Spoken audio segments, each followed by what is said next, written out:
వాళ్ళు అధికారంలోకి రాని వాళ్ళు ఏమైనా మాట్లాడచ్చు. 14-19 మధ్య వాళ్ళే అధికారంలో ఉన్నారు. అంతకుముందు తప్పుడు కేసులు వాళ్ళే పెట్టించారు. ఈ అధికారంలోకి వస్తే అన్ని తీసుకొని పంచుతారు. ఈ పొద్దుగోని మాటలన్నీ ఎందుకు? ఆయన ఆస్తులు ఎవరు ఇటు పంచలేరు. 2 ఎకరాలు 1/2 ఎకరా నుంచి అక్కడికి ఎదిగినాడు లక్షల కోట్లలోకి. అవన్నీ మేము పంచుతామంటే కూడా అంతే అసంబద్ధంగా ఉంటుంది. జగన్మోహన్ రెడ్డి గారు నేను వస్తే అవన్నీ పంచుతానంటే ఎప్పుడు అనలే జగన్మోహన్ రెడ్డి గారు.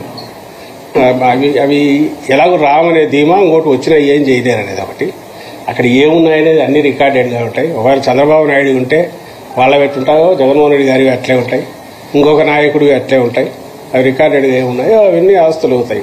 వాటిని ఒకటివి ఇంకోటి లాగి పంచడం ఇంకోటి అనే అసలు ఆ ఊహనే ఎందుకు వస్తుందో వాళ్ళకి అర్థం కావట్లా. ఉంటే వాళ్ళకుంది ఇది నియంత లక్షణాలు, లేక లోపల ఆ కోరికలు, మేము వస్తే అది చేయాలి ఇది చేయాలి తాపత్రయం. అది ఏమీ చేయలేని వాళ్ళు, అసమర్థులు, మాట్లాడి నోటుకొచ్చేట్టు మాట్లాడే ఇవి తప్ప వాటికి ఆచారత్వం అంటారు దాన్ని. అంతకుమించి దానికి వాల్యూ కూడా లేదు.